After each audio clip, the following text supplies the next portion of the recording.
Soldiers, explains of destiny! Alien Princess dreaded having a human mate, but she finally met him.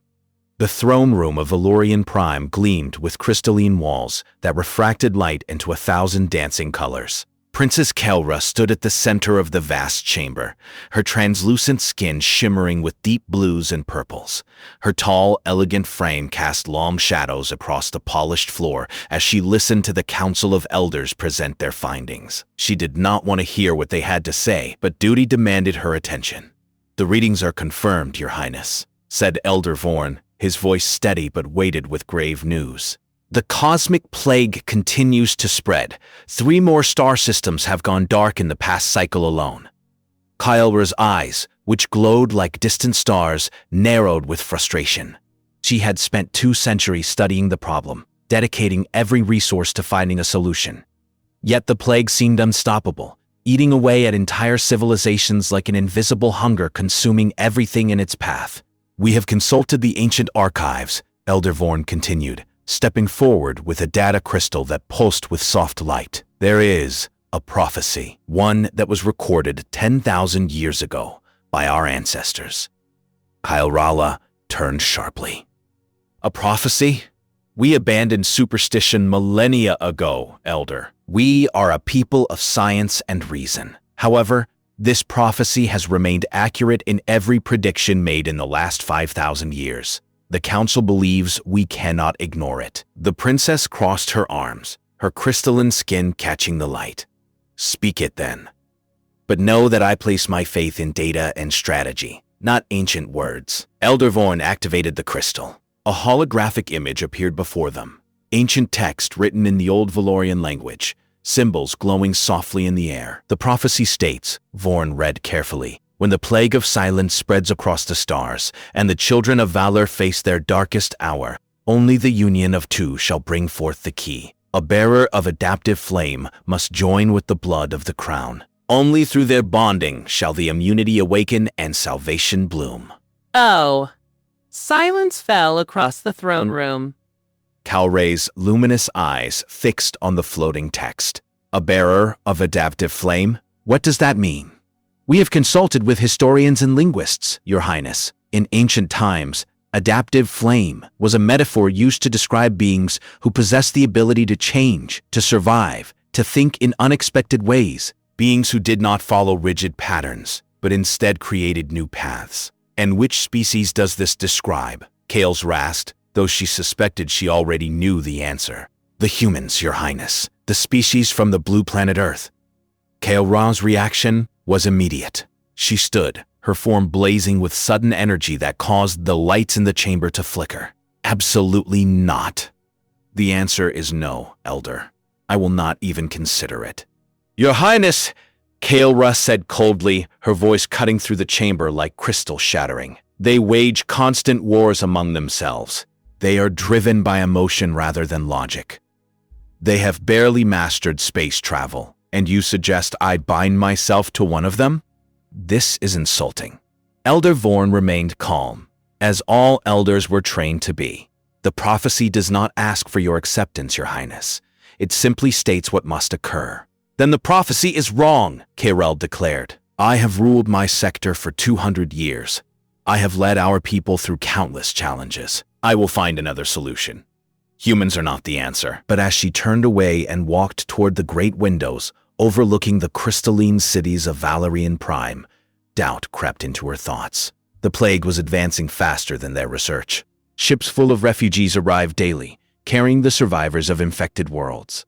Each day brought more desperate news. Each night, she reviewed the data, searching for a breakthrough that never came. What if the prophecy was correct? 3,000 light-years away, on Earth, Commander Takeshi Sato received an unusual transmission. He sat in the United Earth Defense Ministry, a sprawling complex of gray stone and glass overlooking the Pacific Ocean. The message was official, formal, and completely unexpected.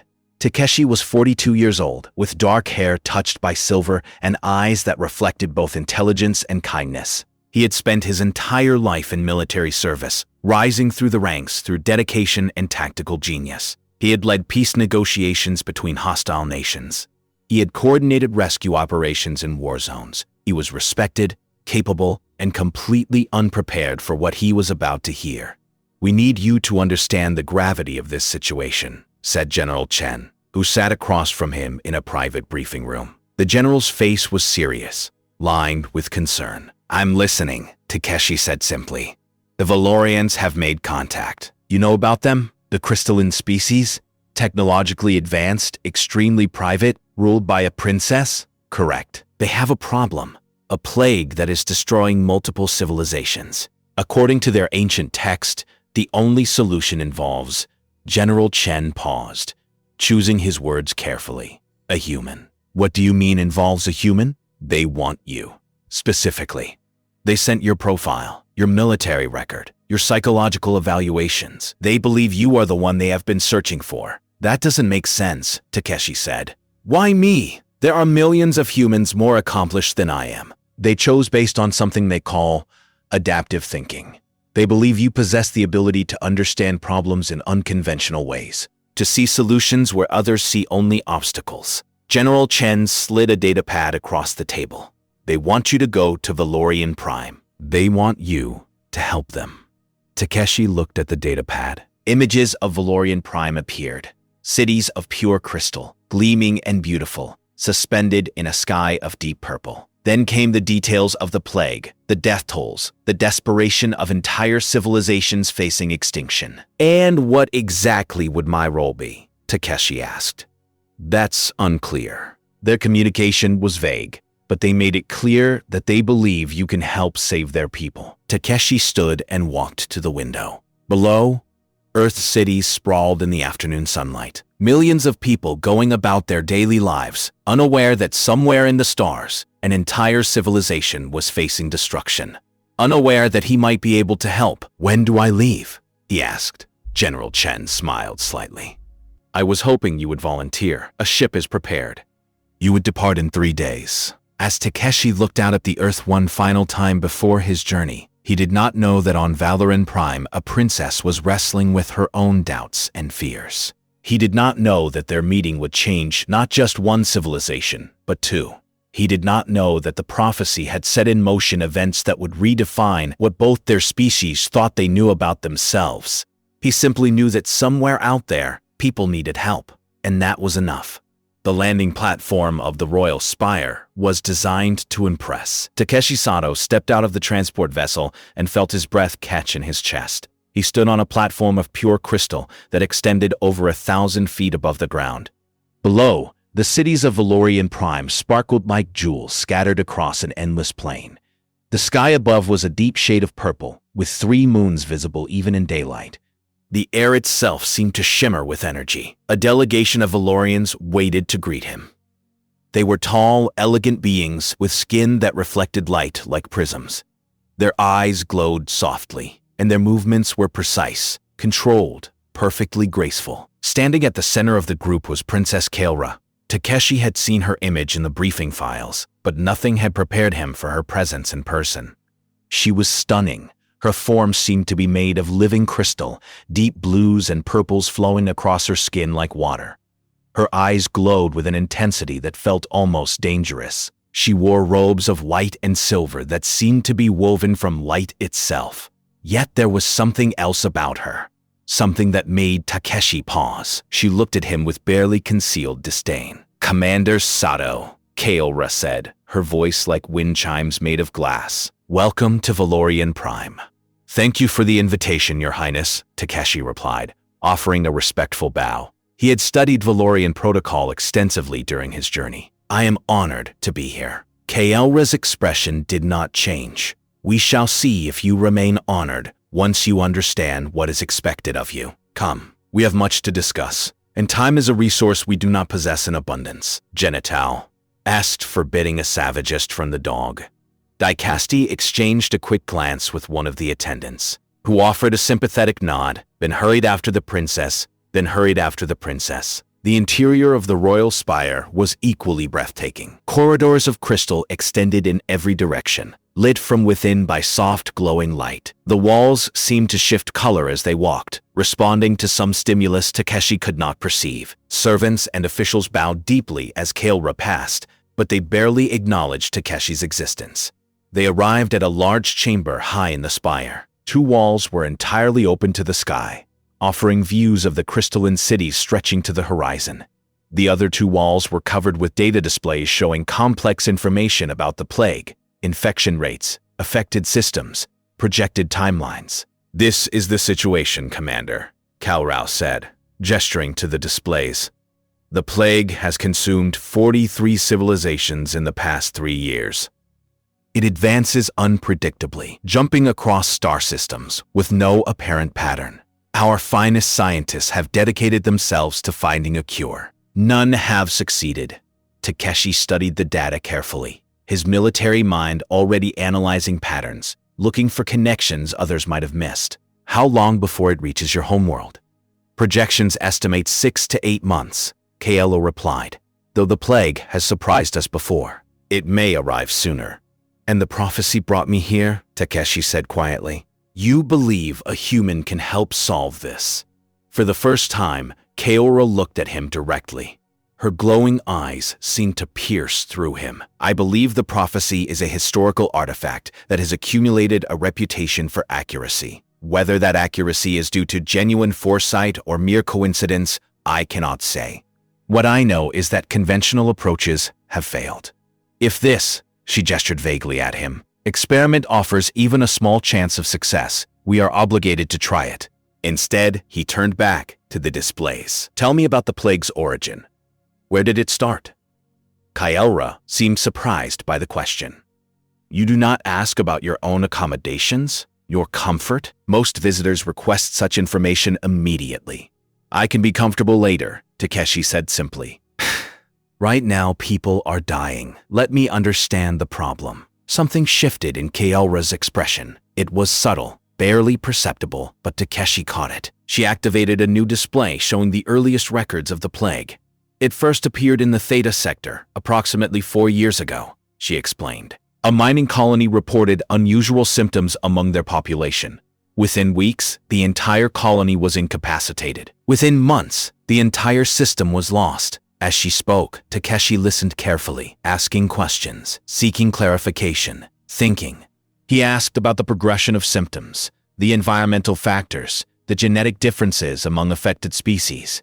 He asked about the pathways of transmission, about the possibility of dormant stages, about whether any immune individuals had been discovered. Kael'ra answered each question with precision, clearly accustomed to providing technical information. But Takeshi noticed something else happening.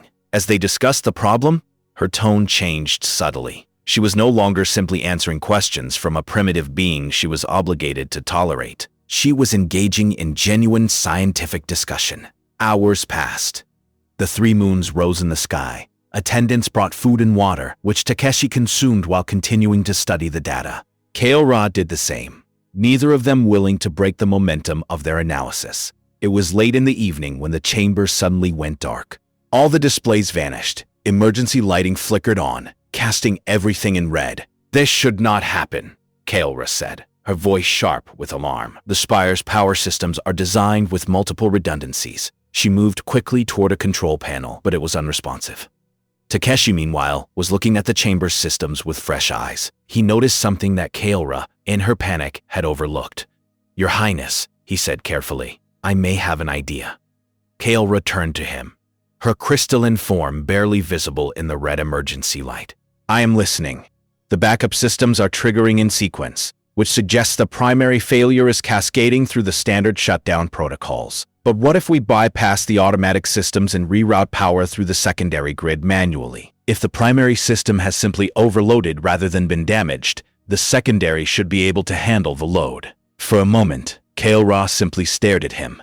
Then, without hesitation, she moved to the control panel and began entering commands with her hands moving across holographic interfaces. Takeshi stood beside her, suggesting adjustments, thinking through the problem together. Within minutes, the lights returned. The displays hummed back to life. Kael'ra stood still for a moment, staring at the restored systems. Then she turned to Takeshi. How did you understand the fault architecture? I did not explain it to you. I didn't understand it fully, Takeshi admitted. But I've worked with systems that operate similarly. When you panic, you follow standard protocols. But sometimes the problem requires you to think sideways, to see what's not immediately obvious. Calro's glowing eyes seemed to soften slightly. You mean you think differently than we do? I think I was trained to see problems from multiple angles, Takeshi said. It's just how my mind works. The princess walked to the window and gazed out at the crystalline cities below. When she spoke, her voice was quieter than before. Perhaps the prophecy understood something I did not. It was not quite an acceptance, but it was a beginning. 3 weeks had passed since Takeshi arrived on Valorian Prime. 3 weeks of long discussions, collaborative research, and growing understanding between the princess and the human commander. What had begun as cold obligation was transforming into something neither of them had anticipated. Kelra found herself changing her daily schedule to spend more time with Takeshi. She showed him the great libraries of Valorian Prime, where ancient knowledge was stored in crystalline matrices. She took him to the observation decks, where they watched the stars together. She shared stories of her life, her responsibilities, her fears about the plague that threatened her people. Takeshi listened with genuine interest, asking thoughtful questions, offering perspective from his own experiences. For Takeshi, the transformation was equally profound. His initial fear of the advanced alien civilization had faded. Instead, he saw the loneliness that came with power, the burden of leadership that Kael'ra carried. He saw her not as a distant princess, but as someone who cared deeply, who struggled with doubt just as humans did. She was brilliant, dedicated, and increasingly, he found himself looking forward to every moment they spent together. This change did not go unnoticed by the Valorian Council. On the 21st day, Takeshi was in the research chamber alone, reviewing data on the plague's mutation patterns. Kael'ra entered, her usual calm demeanor replaced with visible tension. Her crystalline skin flickered with unsettled colors, deep reds mixing with her normal blues. We need to speak, she said quietly. Not here. Come with me. She led him through corridors he had not traveled before, deeper into the spire. They descended through levels Takeshi had not known existed, until finally Kael'ra opened a hidden chamber. It was small, illuminated by soft natural light from a single crystal window. It seemed to be a place of privacy, perhaps a retreat. What is wrong? Takeshi asked. You seem upset. Kael'ra paced the small space, her movements agitated in a way he had never seen before. The council is divided. Some members believe that my time with you has compromised my judgment. They question whether I am making decisions based on scientific merit or emotional attachment. Are they wrong? Kael'ra stopped pacing and looked at him directly. Her glowing eyes seemed brighter, more intense. I do not know, she admitted. I have never experienced these sensations before. In all my centuries of existence, I have maintained perfect clarity of purpose. But since you arrived, everything is confused. I understand, Takeshi said softly. I feel it too. But Kael'ra, that doesn't mean we're wrong. Sometimes the best decisions come not from pure logic alone, but from combining logic with understanding, with caring about outcomes. That is a human perspective, Kael'ra said. But there was no criticism in her voice, only uncertainty. Before Takeshi could respond, an alarm sounded throughout the spire. Not the soft alert from before, but a loud, urgent warning. Kael'ra's expression shifted immediately to one of focused authority. They rushed back through the corridors to the main council chamber. Chaos greeted them. Council members were shouting. Displays flashed with emergency alerts. Takeshi caught fragments of information. A containment breach, unauthorized access to secure facilities, classified research compromised. Elder Vorn spotted Kael'ra and moved toward her urgently. Your Highness, we have a serious situation. Someone has accessed the Plague Research Archives. Critical data has been extracted and transmitted off-world. Da Karade, Courageous Monitor. Who has access to those systems? That is what troubles us, Vorn replied. The security logs show the access codes belong to Council Member Thren. A tall Valorian with darker coloring stepped forward, his expression cold and defiant. I did what was necessary, Thren said loudly. We have allowed this human to penetrate our most sensitive research. How do we know he is not a spy? How do we know his presence does not bring danger rather than salvation? You transmitted our research to others? Kaelra's voice was sharp as breaking glass. I transmitted it to those who share my concerns, Thren replied. The outer territories who fear that bonding with a human will contaminate our genetic purity. They deserve to know what is happening here. You committed treason, Kaelra said coldly. I protected our people, Thren countered, and I have discovered something else. The human is not merely an advisor. He is being held here as part of a binding ritual, a ritual that would permanently link human genetic material with that of the crown princess. This is abomination. This will dilute everything we are, murmurs rippled through the council chamber. Takeshi felt all eyes turn toward him.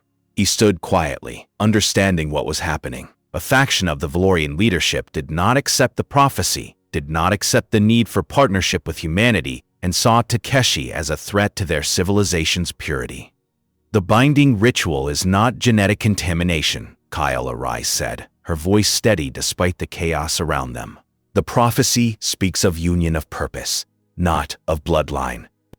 Can you prove that? Thren challenged. Or is this merely what you have convinced yourself to believe because you have developed feelings for this creature? Takeshi saw something shift in Kaelra. Her skin blazed with sudden light, brilliant and blinding. For a moment he thought she might strike Thren down in anger, but instead she straightened her shoulders and spoke with quiet authority. Council Member Thren, you are relieved of your position pending a full investigation into your actions. Guards, please ensure he is taken into custody. Valorian guards moved forward, but Thren raised his hand. You will regret this, Your Highness. You will regret the day you chose a human over your own people. As guards led him away, Kaelra turned to the remaining council members. The human commander Takeshi Sato is under my protection. Anyone who questions his presence or his role in our research will answer to me directly. Is that understood? There was a moment of stunned silence. The council members exchanged glances. Kaelra had just publicly declared her loyalty to Takeshi, and in doing so, had positioned herself against a significant faction of her own leadership. It was a dangerous move, one that could have serious political consequences. Your Highness, Elder Vorn said carefully. Are you certain this is wise? Thren has many supporters among the outer territories. I am certain, Kael replied, that the right choice is often not the easiest one. Commander Sato has proven his value to our research and to our people. I will not abandon him because it is politically convenient to do so. She turned and walked toward Takeshi, and in front of the entire council, she reached out and took his hand, her crystalline fingers interlaced with his human ones. A gesture of unity, of choice, of defiance against those who would separate them. Whatever comes next, she said quietly, for his ears only, know that I chose this path willingly, and I chose to be here. We face this together. But even as he spoke those words, he understood that they had just crossed a significant line. Kaelra was no longer simply the curious princess, willing to work with a human. She was openly standing against her own people for him. The binding ritual had taken on new meaning, new weight. It was no longer just about saving their civilizations. It had become personal. And somewhere in the darkness beyond the spire, Council Member Thren and his supporters were already planning their response. Alien Princess dreaded having a human mate, but she finally met him. Part 4. Understanding the Prophecy. The hidden library existed in the depths of Valorian Prime, a place known only to the royal family and a select few scholars. It was here that Kaelra and Takeshi came in the days following Thren's arrest, seeking answers that the modern council seemed unable or unwilling to provide. The library was vast, with walls of pure crystal containing thousands of data matrices. Each matrix held knowledge accumulated over thousands of years of Valorian civilization. Dr. Salen, the head librarian, was an elderly Valorian with pale skin and kind eyes. She had served the royal family for over a century, and was one of the few who had not been swayed by Thren's rhetoric. The prophecy you seek is ancient. Doctor, Salen said, guiding them through corridors of glowing crystal. It was recorded long before the modern era, in a time when our people still struggled to understand the universe around us. Few believed in such things anymore. But the council consulted it, Takeshi observed. They seemed to treat it seriously. Because it has proven accurate, Dr. Salen replied, though the question of why remains mysterious. Come, let me show you the original text. They entered a chamber where the oldest records were kept, protected by fields of energy that hummed softly. Dr. Salen carefully activated an ancient data matrix, and holographic text appeared before them in the old Valorian language. The symbols glowed with soft amber light. Kaora read aloud, translating for Takeshi as she went. When the plague of silence spreads across the stars and the children of valor face their darkest hour, only the union of two shall bring forth the key. A bearer of adaptive flame must join with the blood of the crown. Only through their bonding shall the immunity awaken and salvation bloom. This is what we discussed, Takeshi said. But Dr. Salen, what if we have been interpreting it incorrectly? Go on, Commander. I have spent a century reading this prophecy. Perhaps a fresh perspective is what we need. Takeshi stepped closer to the holographic text. The language uses metaphor. Union of two. We assumed it meant a romantic or genetic bonding. But what if it means something else? What if adaptive flame and blood of the crown represent two different ways of thinking? Kaelra's eyes brightened with understanding. Different approaches to the same problem. Exactly, Takeshi said. Valorians are incredibly advanced scientifically. You think in patterns, in data, in systematic progression. But humans think differently. We make intuitive leaps. We see connections that logic alone might miss. We create solutions through trial and error, through what you might call chaos. Dr. Salen nodded slowly. The union is not of bodies but of minds, of perspective meeting perspective. And the immunity, Kaelra continued, is not a biological cure developed by one species alone, but a solution that comes from combining both approaches. Takeshi walked to a data terminal and began accessing the plague research files. May I? He asked Dr. Salen, who nodded permission. He pulled up the genetic structure of the plague, projecting it in 3 dimensions. Look at this. Your scientists have mapped the plague's genetic code perfectly. You understand how it functions at every molecular level. But the cure requires something more. It requires understanding not just what it is, but why it spreads the way it does, how it adapts, how it thinks. Thinks? Kaelra asked. In a way, yes, Takeshi explained. This plague doesn't follow rigid patterns. It adapts to each species it encounters. It mutates unpredictably. Your systematic approach has been trying to find the logical weakness. But what if the weakness isn't logical? What if it's chaotic? He began manipulating the data, overlaying different variables, looking at the problem from angles that seemed random and unconventional. Kaelra watched, initially confused, but gradually understanding the method behind his madness. Where he went, he left a trail of connections that suddenly made sense. There, Takeshi said, pointing to a molecular sequence that appeared in multiple forms. This element, it's the key to the plague's adaptability, but it's also its vulnerability. If we could introduce a destabilizing factor at this point, something unpredictable, something the plague couldn't adapt to, because it doesn't follow a pattern, we could break its ability to mutate, Kaelra finished. Hours passed. They worked through the night, Takeshi suggesting unconventional approaches, Kaora verifying them against Valorian scientific knowledge. Where Takeshi's intuition led, Kaelra provided the scientific framework to test it. Where Kaelra's logic hit a wall, Takeshi found a way around it. By dawn, they had designed a theoretical cure. It was unlike anything the Valorian Council had proposed. It combined advanced genetic engineering with a deliberately introduced element of randomness, a controlled chaos that would overwhelm the plague's ability to adapt. This could work, Dr. Salen said, reviewing their notes, but it is unprecedented. The Council will resist. To introduce something unpredictable into our biological systems goes against everything our civilization values. Then we need to prove it works, Takeshi said. Show them that sometimes chaos and order together create something neither could achieve alone. They worked in a secure laboratory, testing the theoretical cure on isolated plague samples. Each test confirmed their hypothesis.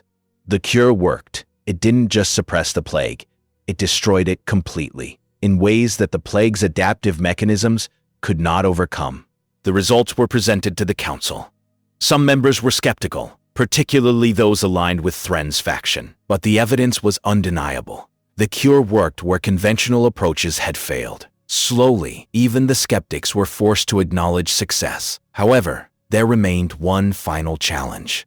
The cure requires a willing contribution from both species, Elder Vorn explained during a formal council session. To fully activate it, to make it stable and distributable, we need a genetic exchange, a bonding between a Valorian and a human, sharing biological material in a way that has never been done before. Everyone understood what was being asked. The bonding ritual, Kael'Alra said quietly. This is what it was always meant to be. Yes, Your Highness, Vorn confirmed. The prophecy foresaw this. Two beings willing to share part of themselves, creating something new that would save both civilizations. Takeshi stood. And if I refuse? If the princess refuses, the cure could still be developed and distributed, yes? Theoretically, yes, Vorn admitted. But it would be weaker, less stable. Partial solutions would require constant refinement. With a true bonding, the cure would be perfect, permanent, and distributable to every civilization in the galaxy. Kael'Alra looked at Takeshi across the council chamber. Her glowing eyes met his human ones. This was never about conquest or contamination, she said softly. It was always about choosing to give something of yourself to save others. It was always about unity. Takeshi walked toward her and took her hand. I came here not knowing what to expect. I came to help people in need, but I stayed because I found someone worth staying for. What I stay out of, a faint smile? Kael'Alra asked, a faint smile crossing her face. Speaking words of emotion in front of everyone? Sometimes, Takeshi replied, when the feeling is strong enough to risk vulnerability. Then I will speak in your custom, Kael'Alra said. I came believing you were beneath me. I was wrong. I came thinking you would fail. I was wrong again. I came fearing what you represented. That fear transformed into something I never expected to feel. And I choose, freely and willingly, to bond with you, not because prophecy demands it, not because our civilizations need it, but because I want to. A murmur rippled through the council chamber. This was unprecedented. A Valorian princess declaring personal choice over duty, emotion over logic. Elder Vorn stood slowly. If both parties consent willingly, then the bonding ritual shall proceed. 3 days hence we will unite two species through the sacrifice and choice of two individuals. As the council dispersed, Takeshi and Kael'Alra remained standing together in the center of the chamber. Outside, word of the bonding spread through Valorian Prime. Some celebrated, some protested, but nothing could change what had been decided. In 3 days they would become something new. Not Valorian, not human, but a bridge between worlds, a living symbol that different species, different perspectives, different ways of thinking could create something greater than they were alone. The prophecy, in its true form, had never been about biological union or genetic advancement. It had been about choice. It had been about two beings willing to see value in each other despite their differences. It had been about understanding that strength comes not from sameness, but from unity across difference. And in that unity, salvation would bloom. Alien Princess dreaded having a human mate, but she finally met him. Part 5. Two worlds united. 6 months had passed since the bonding ritual took place in the Grand Chamber of Valorian Prime. The ceremony itself had been unlike anything Takeshi had ever witnessed. Kael'Alra and he had stood together as ancient words were spoken, as genetic material was carefully exchanged in a process that was part science, part ceremony. They had felt something shift within themselves, a subtle change, a permanent connection that transcended the physical. The cure, once activated through their bonding, proved to be everything they had hoped for. Within weeks, it was being distributed across the galaxy. Planet by planet, star system by star system, the plague began to recede. Civilizations that had been on the brink of extinction were saved. Refugees found new hope. The spreading darkness finally began to retreat. Now 6 months later, the first wave of success was complete. The plague had not been eradicated entirely. Such things took time, but it had been contained. The threat to galactic civilization had been averted. Takeshi stood on a balcony, overlooking the crystalline gardens of Valerian Prime, watching the sunset paint the sky in shades of purple and gold. The air was warm, carrying the faint chime-like sounds that the crystal formations made when the wind passed through them. It was beautiful, peaceful, and vastly different from anything Earth had to offer. Kaelra emerged onto the balcony, her crystalline form glowing softly in the fading light. She had changed in the past 6 months. Her colors seemed brighter, more vibrant. But more than that, her demeanor had changed. She still carried the authority and intelligence of a princess, but now there was something else. A warmth, a capacity for joy that her Valorian training had once suppressed. "I received word from the Theta sector," she said, standing beside him and taking his hand. "The final planet has been cured. The plague is no longer spreading. We have succeeded." Takeshi squeezed her hand gently. "We succeeded. Not just one species, not just one way of thinking, both together. The Council is discussing the implications," Kalra continued. "Many suggest that this partnership should extend beyond the immediate crisis. They want to establish formal alliances, to create joint research initiatives, to learn from human perspectives as we have here." "And what do you think?" Takeshi asked. "I think," Kaelra said, turning to face him fully, "that the best decisions are made when we combine our strengths. The Valorians have knowledge and technology developed over millennia, but humans have something we lost long ago. The ability to adapt, to innovate, to see possibilities rather than just probabilities. Below them, in the Crystal Gardens, Valorian children played alongside human children, who had come to Valorian Prime as part of the first cultural exchange program. The sight was remarkable, being so different, so alien to each other, yet finding common ground in simple games and shared curiosity. There is something else," Kaelra said. "The Council has formally offered you a position. They wish for you to remain here, to advise not just on scientific matters, but on how our civilization can better understand and partner with other species." Takeshi was quiet for a moment, considering. He thought of Earth, of his home, of the people he had left behind. He thought of his military career, of the life he had planned. But then he looked at Kaelra, at the galaxy spread before them, at the children playing in the gardens below. "What about you?" he asked. "What do you want?" Kaelra's eyes glowed brighter. "I want to continue what we have started. I want to travel to Earth, to see your world, to understand your people as deeply as they are beginning to understand ours. I want to show other Valorians that strength comes not from isolation, but from connection. And I want to do all of this with you. Then, that is what we will do," Takeshi said simply. 3 months later, a Valorian vessel descended through Earth's atmosphere for the first time in recorded history. The ship landed near the United Earth Defense Ministry, drawing the attention of media outlets from every nation. Takeshi stood at the landing platform, watching as Kaelra emerged into Earth's sunlight. She was radiant. The yellow sun of Earth's star made her crystalline form shine like a living prism. She took her first steps on human soil with the same grace and confidence with which she had done everything else. But there was also wonder in her expression, the wonder of experiencing something entirely new. General Chen approached them, his face a mixture of official dignity and genuine warmth. "Welcome to Earth, Your Highness. We are honored by your presence." "Thank you, General," Kaelra replied, her command of human language now flawless. "I am eager to understand your world and the remarkable beings who inhabit it." Over the following weeks, Kaelra experienced Earth in all its complexity. She visited the great cities and the natural wonders. She met world leaders and ordinary citizens. She experienced weather rain that fell on her skin, wind that moved her hair.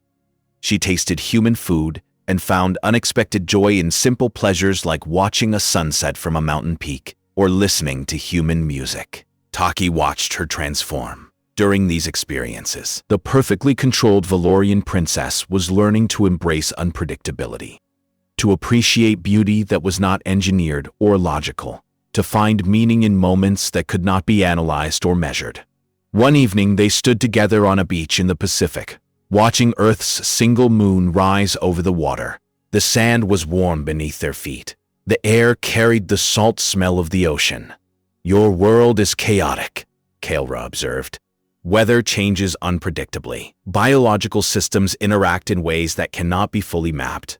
Everything is imperfect, temporary, subject to decay. Yes, Takeshi agreed. And it is beautiful because of that, not in spite of it. I am beginning to understand. Kael'ra said.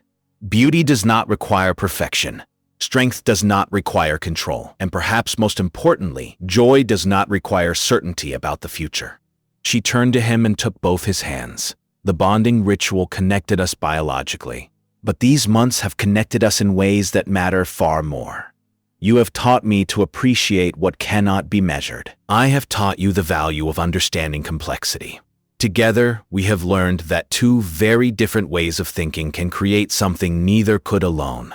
The prophecy knew this, Takeshi said. Perhaps, Kael'ra replied. Or perhaps the prophecy was simply a framework that allowed two species to take the chance on each other. Perhaps that was the real wisdom? Not predicting the future, but creating the possibility for change. They stood in silence for a while, watching the moonlight dance across the ocean waves.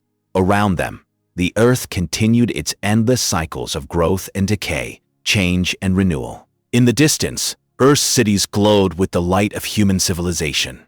Above them, stars twinkled with the light of distant worlds, many of them now free from the plague, many of them awakening to new possibilities. In the years that followed, Takeshi and Kael'ra became ambassadors not just to their own people, but to the galaxy itself. They established research centers where Valorians and humans worked together on problems that neither species could solve alone. They created cultural exchange programs that brought thousands of beings together. They demonstrated, through their lives, that unity across difference was not just possible, it was necessary for progress. The prophecy had spoken of two becoming one. In the end, that unity was not about losing individuality or merging into a single form. It was about two beings, each bringing their own perspective, their own strengths, their own way of seeing the universe, coming together to create something greater than the sum of their parts. Kael'ra never fully abandoned her Valorian nature, just as Takeshi never ceased being human. But they had both been transformed by their encounter with each other. They had learned that perfection was not the absence of difference, but the embrace of it. They had learned that the greatest strength came not from sameness, but from unity. And so the prophecy was fulfilled, not through destiny or magical intervention, but through choice. Through two beings willing to see value in each other, through two civilizations willing to risk change for the possibility of something better. Through the simple, profound act of reaching across the void that separated them and choosing connection over fear. In the end, that was the real lesson of the prophecy. Not that one solution would save the galaxy, but that when beings willing to think differently, to listen to perspectives unlike their own, to value what others brought to the table, that was when true transformation became possible. And the galaxy, once threatened by darkness, began to bloom with new light.